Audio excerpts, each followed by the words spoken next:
포항의 대표적 역사 인물이죠. 석곡 이규준 선생의 생애와 업적을 재조명하는 기념관이 건립됩니다. 포항시는 석곡기념관 건립 착공식도 가졌는데요. 2023년 준공을 목표로 하며 힘차게 첫 삽을 떴습니다.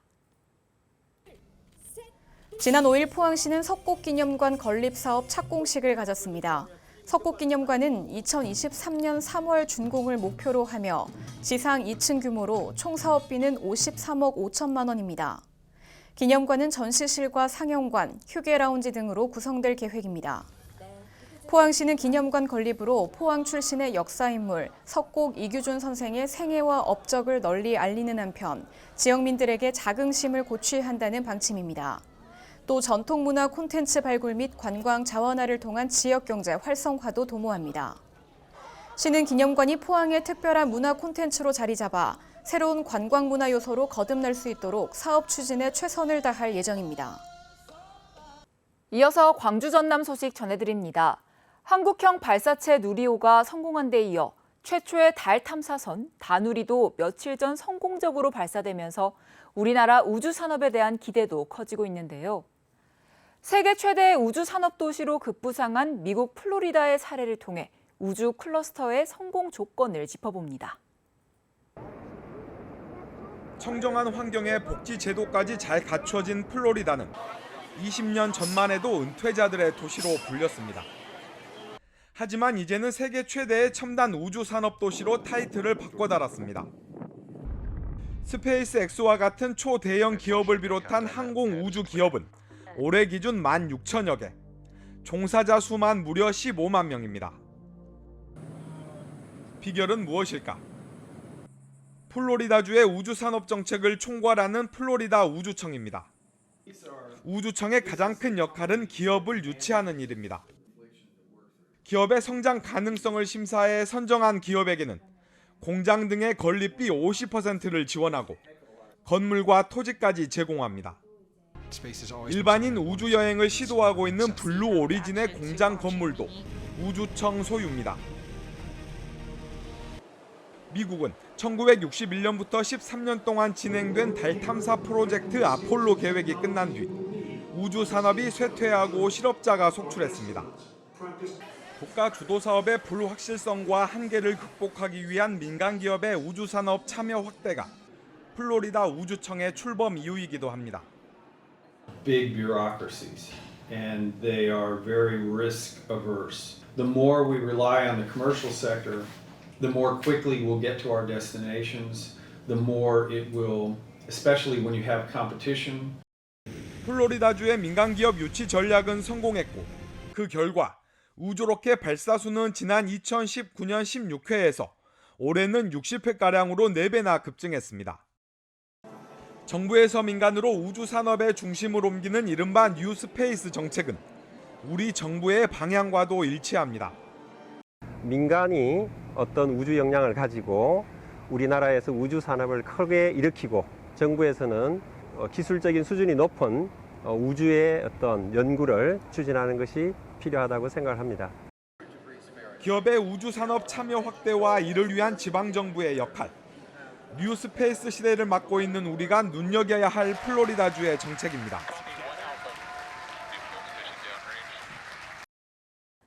앞서 세계 최대 우주 산업 도시로 도약한 미국 플로리다주의 사례를 통해 우리나라 우주 클러스터의 발전 방향을 살펴봤는데요. 이번에는 우주 산업 발전을 위한 핵심 자원인 인재 양성 부분을 짚어보겠습니다. 미 우주군 기지가 있는 플로리다주 케이프 커네버럴에는 발사대가 줄지어 서 있습니다.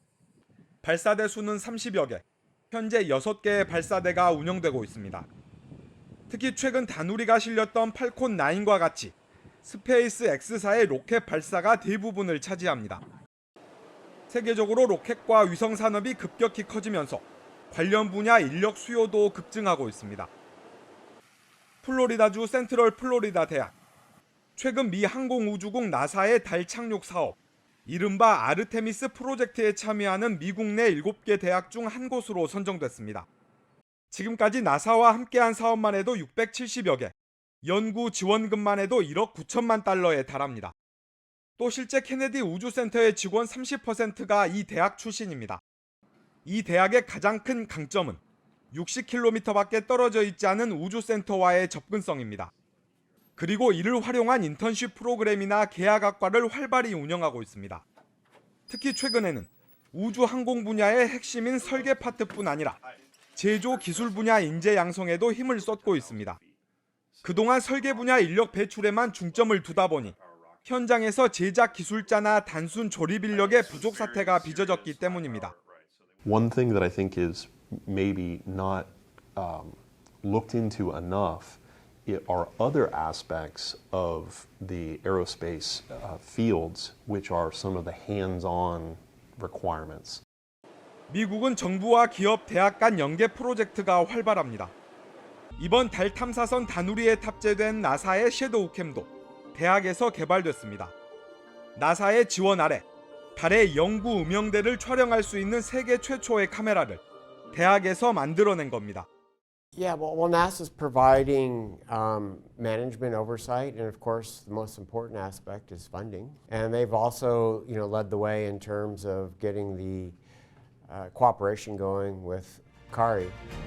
우주산업 현장과의 접근성을 활용해 맞춤형 인재를 공급하고 산학 연계 프로젝트에 집중하고 있는 대학들. 고흥과 경남 사천의 우주 클러스터를 조성하려는 우리에게도 큰 시사점을 주고 있습니다. 연일 계속되는 폭염 속 노인들이 더위를 피할 수 있는 곳 중 하나가 바로 경로당인데요. 하지만 최근 코로나 확산세가 거세지면서 경로당이 혹여나 다시 폐쇄될까 노인들의 걱정이 커지고 있습니다. 무더위 쉼터로 지정된 광주의 한 경로당입니다. 시원한 에어컨 아래 삼삼오오 모인 노인들이 더위를 식힙니다. 함께 이야기꽃을 피울 수 있는 경로당은 노인들에게 지루한 일상 속 오아시스와 같습니다. 너무 기쁘고 좋고 안 만나면은 하루만 안 나오면 서로 왜 안 나오냐고 만나면 좋고 재미지게 핫도치고 웃고 장난하고 재밌어요. 현재 광주에 있는 경로당 수는 1,350여 개. 코로나19 여파로 오랜 시간 문을 닫았다가 지난 4월부터 운영이 전면 재개됐습니다. 하지만 최근 코로나 재확산이 시작되면서 노인들은 어렵게 되찾은 일상을 또 잃어버릴까 걱정이 이만저만이 아닙니다. 특히 요즘 같은 폭염 속에서 경로당까지 문을 닫으면 더위를 피할 곳도 마땅치 않아 우려가 큽니다. 우울증도 생길 수 있고 답답하고 또 사람들이 이렇게 마음이 좁아지고 불안, 처져, 긴장감이 또 많이 있어요. 또 서로 이렇게 서로 조심하고 이렇게 그렇기 때문에 문을 닫지 않았으면 좋겠어요. 광주시와 각 자치구는 경로당에 대한 수요가 많은 만큼 폐쇄 계획은 아직 없다는 입장입니다. 다만 확진자가 늘어나고 있는 만큼 시설 내 식사를 엄격히 제한하는 등 방역에 다시 고삐를 쥐고 있습니다. 한빛 원전 4호기가 안전성 문제로 가동이 중단된 지 5년이 지났습니다. 원전 내부의 콘크리트에서 140개의 틈이 발견되면서 가동이 중단된 건데 오는 10월 말까지 보수공사가 진행될 예정입니다. 공사가 마무리되면 올해 안에 재가동될 것으로 보입니다. 5년째 멈춰있는 한빛 원자력발전소 4호기. 한빛 4호기의 콘크리트 벽에 수많은 틈인 공극이 발견되면서 가동이 중단된 상태입니다. 지난 2017년 6월 20cm 깊이의 공극이 발견된 것을 시작으로 총 140개의 공극이 발견됐습니다. 깊이 1.5cm부터 최대 157cm 깊이까지 공극의 크기는 다양했습니다. 이후 원자력안전위원회의 조사를 거쳐 원전은 지난달 7일부터 공극을 메우는 작업에 들어갔습니다. 14cm 이하의 공극은 사람이 직접 손으로 틈을 메우는 방법을 이용하며 14cm가 초과된 큰 공극은 콘크리트 자재인 그라우트를 주입해 틈을 메우는 방법을 사용합니다. 현재는 가장 깊은 157cm의 공극을 제외하고 나머지 공극의 보수 작업을 모두 완료한 상태입니다. 앞으로도 한빛 원자력 본부는 공극 보수 과정을 주민 여러분들께 투명하게 공개를 하도록 하겠습니다. 향후에 10월 말까지 공급 보수를 완벽하게 진행을 해서 안전운전에 만전을 기하도록 하겠습니다. 시민단체는 기자회견을 통해 원전의 문제는 부실공사와 부실시공으로 발생했지만 제대로 된 진상조사가 이루어지지 않았다고 주장했습니다. 원안위와 원자력 안전 기술원은 공급 원인 조사만을 하였다. 이는 부실공사를 눈감아주기 위한 수단에 불과하다. 부실공사에 대한 전반적인 조사를 실시하라. 보수공사가 마무리되면 원전이 재가동될 가능성이 크지만 잃어버린 신뢰를 회복하기까지는 더 오랜 시간이 걸릴 것으로 보입니다. 최근 광주광역시의 아파트 공급의 트렌드가 일반 분양보다 가격이 저렴한 지역 주택조합으로 바뀌고 있습니다. 광주에 신규 택지 지역이 없는 데다 그동안 대규모 아파트 공급을 떠맡아온 재개발과 재건축 사업이 사실상 마무리 수준으로 접어들었기 때문입니다. 광주광역시 월산동에 지역주택을 추진 중인 한 조합의 모델하우스. 아파트 가격이 많이 올랐다는 분위기에 조금이라도 더 저렴하게 아파트를 구입하기 바라는 수요자들이 몰린 겁니다.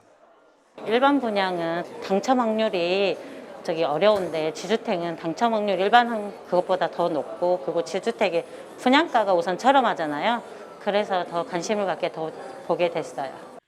광주 지역에서 지역주택 조합이 첫 입주에 성공한 것은 지난 2016년.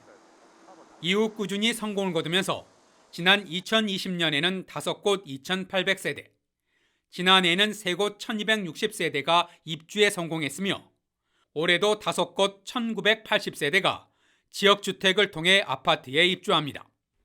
사업계획 승인을 얻어 광주 지역에서 착공한 사업지는 현재 15곳 7,390세대에 이릅니다. 조합 설립 인가를 받은 곳도 16곳 6,000세대에 달하고 지역주택 27곳은 조합원을 모집 중입니다.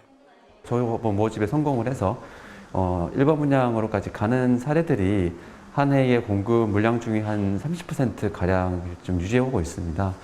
아무래도 이제 2020년 이후에 신축 일반 분양가가 많이 오르다 보니까 좀 상대적으로 조금 성공만 한다면 저렴하게 집을 구매할 수 있는 지역주택조합이 광주 지역 아파트 공급의 새로운 대세로 떠오르고 있는 겁니다. 광주에 신규 택지 지역이 없고 그동안 대규모 아파트 공급을 떠맡아온 재개발과 재건축 사업이 마무리 수순에 들어갔기 때문입니다.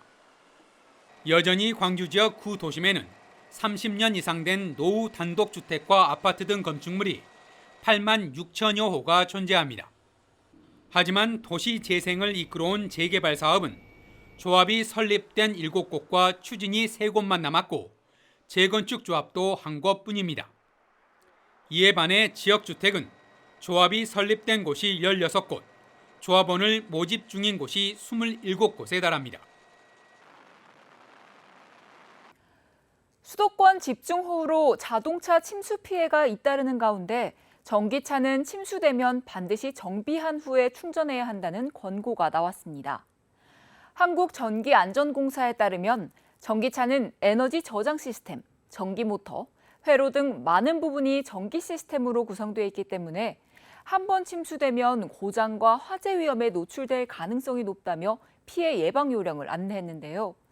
전기차가 물에 잠기면 내부 시스템 오동작과 배터리 전극 사이 합선 등으로 화재 우려가 높아지고 건조 후에도 그 위험성이 남아있기 때문에 가까이 접근하거나 운행하거나 충전하지 않아야 한다고 설명했습니다. 이 때문에 침수된 전기차는 완전히 건조되더라도 견인차로 안전한 장소로 옮겨 전문가 정비를 받아야 한다는 점 참고하시기 바랍니다. 이상 뉴스 마칩니다. 함께해 주신 여러분 고맙습니다.